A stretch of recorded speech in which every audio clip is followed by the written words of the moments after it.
Hola, empezamos hoy con el capítulo 4. De modo que se llamaba así, Jacobo. No le sonaba aquel nombre, eran muchos en el pueblo, y la separación entre los hombres y las mujeres era muy grande pasada la infancia. Nora le contempló. Era un hombre alto, de cabello oscuro y más bien largo, bien peinado y recogido en la nuca con un adorno de madera tallada, en el que Nora reconoció la mano de aquel entallador joven. ¿Cómo se llamaba? Tomás. Sí, exactamente. Tomás el entallador le llamaban. Era todavía un muchacho de edad de Nora, pero ya se había distinguido por sus grandes dotes, y las tallas que salían de sus hábiles manos eran muy solicitadas por la gente importante del pueblo. La gente corriente no usaba adornos. La madre de Nora llevaba al cuello una correa con un colgante, pero lo tenía siempre escondido debajo del vestido. Su defensor ordenó el montón de papeles que tenía delante de la mesa. Nora se había fijado en que los marcaba cuidadosamente mientras escuchaba a la acusadora. Sus manos grandes y de dedos largos se movían con seguridad, sin vacilación, sin incertidumbre. Vio que en la muñeca derecha llevaba una pulsera de cuero trenzado y que más arriba su brazo era nervudo y musculoso. No era viejo. Su nombre, Jacobo, aún tenía 3 sílabas, y el pelo no se le había vuelto gris. Nora calculó que estaría en la mitad de la vida, quizá fuera de la edad de su madre. Jacobo miró el primer papel de los que tenían en las manos desde donde estaba. Nora veía las marcas que él estaba examinando. Qué lástima no saber leer. Entonces, Jacobo tomó la palabra.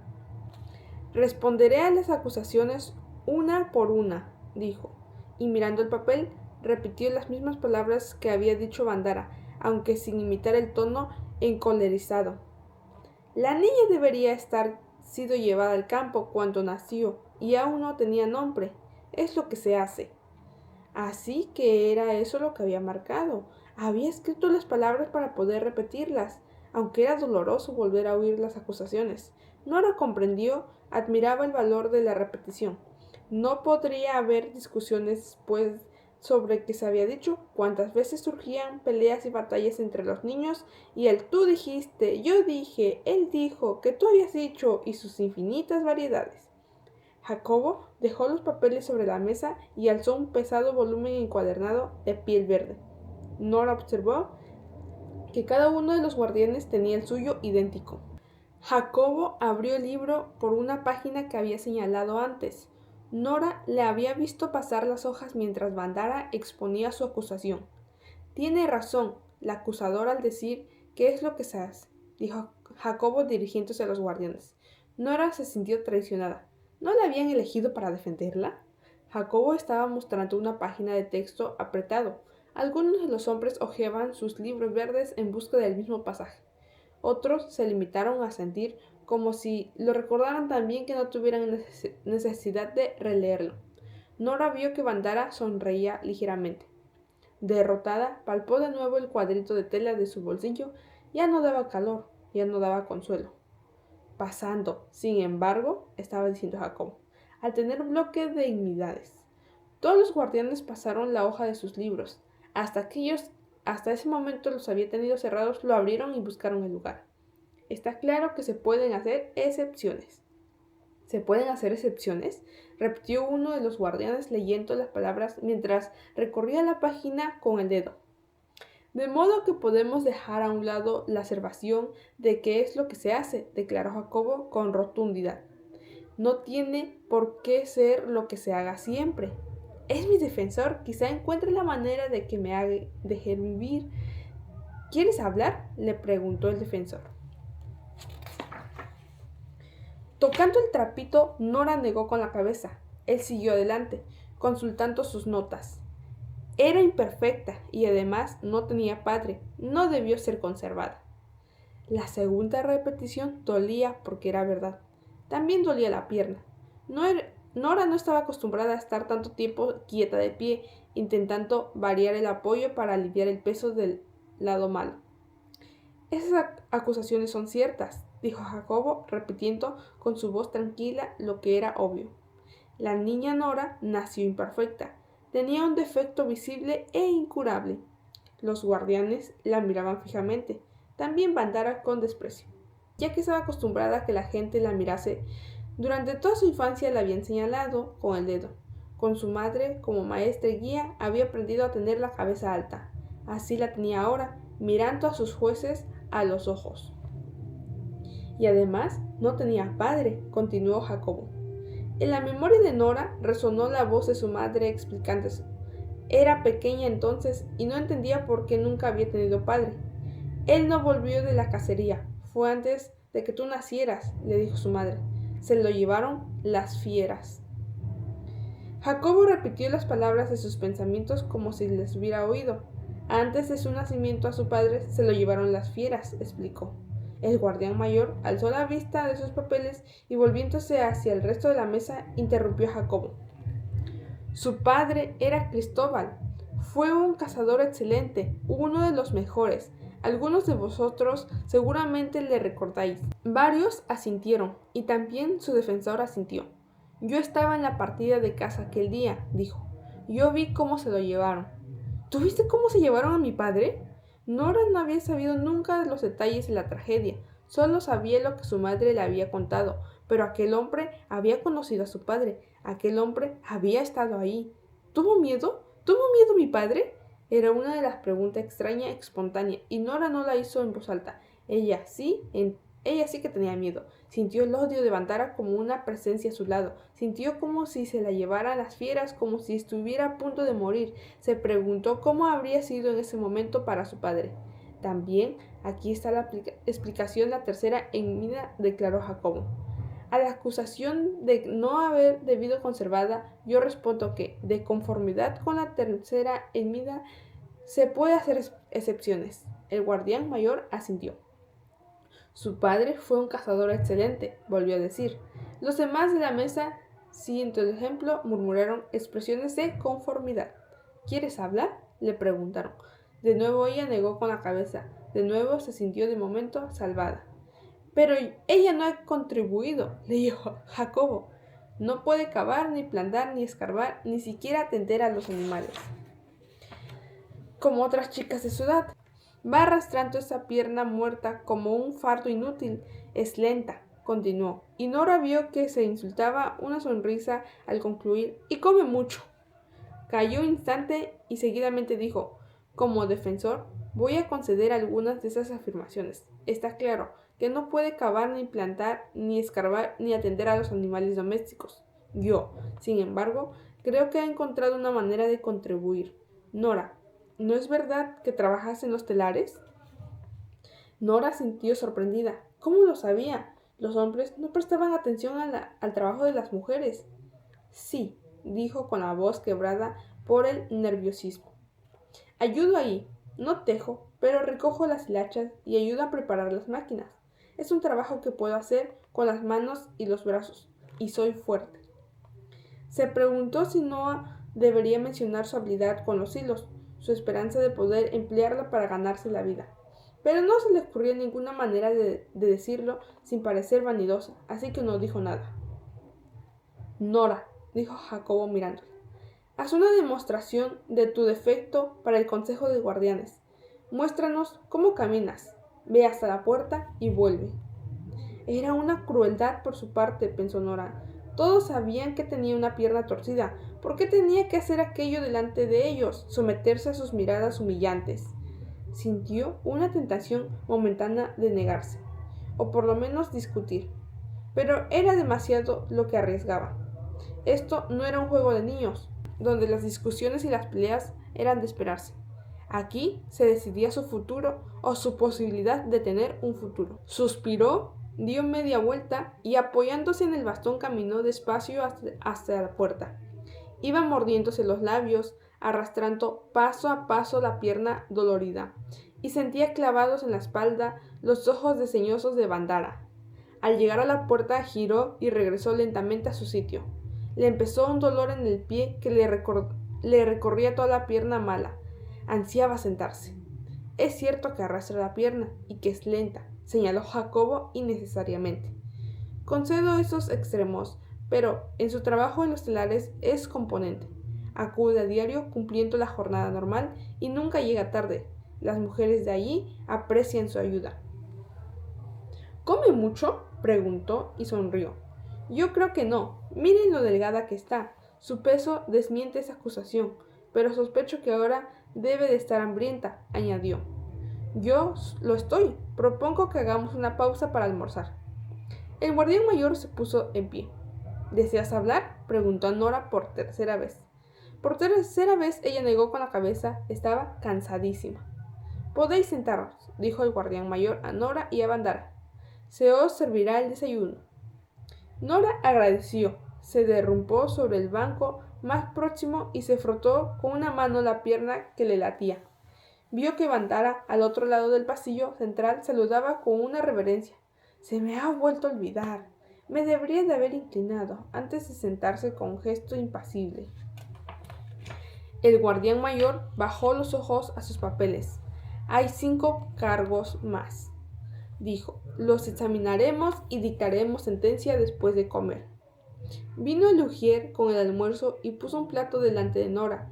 Ella vio y olió pollo asado y pan recién hecho y crujiente con semilla encima. Hacía días que solo comía verduras crudas y muchos meses que no probaba el pollo, pero aún le parecía oír la voz aguda de Bandara con su venenosa acusación. Come mucho. Teniendo las posibles acusaciones de exteriorizar el hambre que tenía, a fuerza de voluntad se limitó a comisquear un poco del tentador almuerzo. Después apartó el plato medio lleno y bebió agua de la taza que le habían traído. Cansada, todavía hambrienta y asustada, acarició el trapito de su bolsillo y esperó a la siguiente ronda de acusaciones. Los 12 guardianes habían salido por una puerta lateral, seguramente para dirigirse a un comedor privado. Al cabo de un rato, los ujieres retiraron las bandejas de almuerzo y anunciaron que había un rato de descanso. El juicio, dijeron, se reanudaría cuando la campana tocara 2 veces. Bandara se levantó y salió de la sala. Nora aguardó un momento, luego se fue hasta la puerta, recorrió el largo vestíbulo y salió del edificio del consejo. En el mundo no había caminado nada. La gente iba y venía, trabajaba en sus cosas y discutía a gritos. Oyó alboroto en el mercado. Las mujeres daban voces quejándose de los precios y los vendedores contestaban a voces también. Los bebés lloraban, los niños reñían, los perros vagabundos gruñían y se amenazaban peleándose por los desperdicios. Matt pasó corriendo con otros niños. Al ver a Nora titubeó y se detuvo y se acercó. «Tenemos troncos para ti», bisbió. «Yo y los otros niños hemos hecho un montón. Luego empezamos la barraca si tú quieres». Hizo una pausa curiosa. «Si te hace falta barraca, ¿quieres tú decir? ¿Qué pasó allí dentro?» Así que Matt estaba enterado del juicio. No era de extrañar que se le escapaba nada de lo que pasaba en el pueblo. Nora se encogió los hombros, aparentando indiferencia. No quería que notase que estaba muy asustada. «Hablan y hablan», dijo. «¿Y la cicatriz horrible?» Nora sabía que se refería. ¿A quién se refería? Sí, es la acusadora. Es dura esa Bandara. Diz que mató a su hijo. Diz que le hizo comer la delfa. Diz que se sentó con él y le tuvo agarrada la cabeza hasta que lo comió. Y eso es lo que él quería. Nora conocía aquella historia. Se averiguó que fue un accidente, recordó Nora. Aunque ella tenía sus dudas. También otros niños habían comido adelfas. Es un peligro dejar que una planta venenosa crezca en cualquier lado. Deberían arrancarlas todas para que no esté al alcance de los niños. Matt meneó la cabeza. «Ha de verlas para que aprendamos», señaló. «Mi madre dióme una bofetada cuando la toqué». Matt. Pensé que partirme el cuello de la bofetada que me dio. Así aprendí lo de la delfa. Bien, pues el consejo de guardianes juzgó a Bandara y dijo que no había sido culpa suya, repitió Nora. Pues dura sí que es. Dizque por el horrible herida que el dolor hizo la cruel. A mí el dolor me hizo orgullosa, pensó Nora, pero no lo dijo. ¿Y cuándo acabas? Hoy más tarde. ¿Hemos de trabajar en tu barraca? Mis compas ayudarán. Gracias, Matt, dijo Nora, Eres un buen amigo. Él puso cara de vergüenza. Has de tener una barraca. Y se dispuso a salir corriendo tras los otros. Y nos contarás las historias, ya verás, has de tener dónde contarlas. Nora, sonriendo, le vio alejarse a toda velocidad. La campana que había en lo alto del edificio de consejo tocó 2 veces, y Nora volvió a entrar. Fue conservada en contra de las reglas, porque su abuelo vivía aún y tenía poder, pero hace mucho tiempo que él dejó de existir. Jacobo leyó la siguiente acusación de la lista. Le había dado permiso para estar sentado durante la sesión de la tarde, y también Bandara le ordenaron tomar asiento. Nora lo agradeció. Si Bandara hubiese permanecido de pie, ella se habría aguantado el dolor de la pierna por estar de pie también. Una vez más, el guardián, que era su defensor, reiteró que se podía hacer excepciones. A esas alturas, a pesar de lo atemorizada que eran las acusaciones, la repetición aburría. Nora intentaba mantener la cabeza despierta, con la mano en el bolsillo, sobaba el trapito y se imaginaba sus colores. Las telas comunitarias eran crudas, sin color. Los vestidos sueltos y los pantalones holgados que vestían todo el mundo se tejían y se cosían para dar protección frente a los chubascos imprevistos, las púas de los espinos o las bayas venenosas. La tela normal que se usaba en el pueblo no se decoraba, pero la madre de Nora había conocido el arte de teñir. Era de sus manos manchadas por los tintes de donde salían los hilos de colores empleados para las escasas ornamentaciones. El manto de cada año vestía el cantor para ejecutar el cántico de las ruinas estaba lujosamente bordado. Sus intrincadas escenas estaban allí hacía siglos, en el mismo manto que era el que vestía cada cantor e iba pasando de uno a otro. Una vez, muchos años antes, pidieron a Katrina que reemplazara unos cuantos hilos sueltos. Nora, entonces muy pequeña, pero se acordaba de haber estado en el rincón sombrío de la barraca cuando un guardián fue llevado al fabuloso manto y estuvo ahí esperando mientras su madre hacía la pequeña reparación. Se acordaba de haber mirado fascinada cómo su madre hacía pasar a través de la tela una aguja de hueso enhebrada con un hilo grueso de color vino, y poco a poco un bordado brillante sustituía la parte desgastada de una de las mangas. Después se volvieron a llevar el manto. En la reunión de aquel año, Nora y su madre estiraban el cuello tratando de localizar el lugar de arreglarlo, cada vez que el cantor gesticulaba en movimiento los brazos durante el cántico. Pero estaban sentadas demasiado lejos del escenario y la reparación era demasiado pequeña. Desde entonces, cada año le llevaban a su madre el antiguo manto para que lo reparase. Un día, esto lo sabrá hacer mi hija, dijo una vez Katrina al guardián. Mire lo que ha hecho, y le enseñó la muestra que Nora acababa de terminar, aquella que tan mágicamente se había hecho sola entre sus dedos. Es mucho más habilidosa que yo. Nora había estado callada, azaraza pero orgullosa, mientras el guardián examinaba su bordado. Él no hizo ningún comentario, se limitó a mover la cabeza y devolvió la muestra. Pero ella notó su interés por la manera en que le brillaban los ojos. A partir de entonces, todos los años pedía ver su labor. Nora permanecía siempre al lado de su madre, sin poner jamás las manos en el frágil paño antiguo, siempre maravillada ante los lujosos tonos que narraban la historia del mundo. Ojos rojos, pardos, y aquí y allá desvanecidos, casi reduciendo a blanco, lo que en otros tiempos fue azul. Su madre le señalaba los pocos restos descoloridos que quedaban de él. Su madre no sabía hacer azul. A veces hablaban de eso, mirando al inmenso cuenco invertido del cielo sobre el mundo. Si yo supiera hacer azul, decía su madre. He oído que existe una planta especial, no sé dónde, y miraba su huerta, donde crecían apretadas las flores y los brotes que empleaba para crear los oros y los verdes y los rosas, y meneaba la cabeza añorando el único color que no podía ser. Ahora su madre había muerto. Ahora su madre ha muerto. Nora salió con sobresalto de sus ensoñaciones del tiempo pasado. Alguien estaba diciendo las mismas palabras y se puso a escuchar.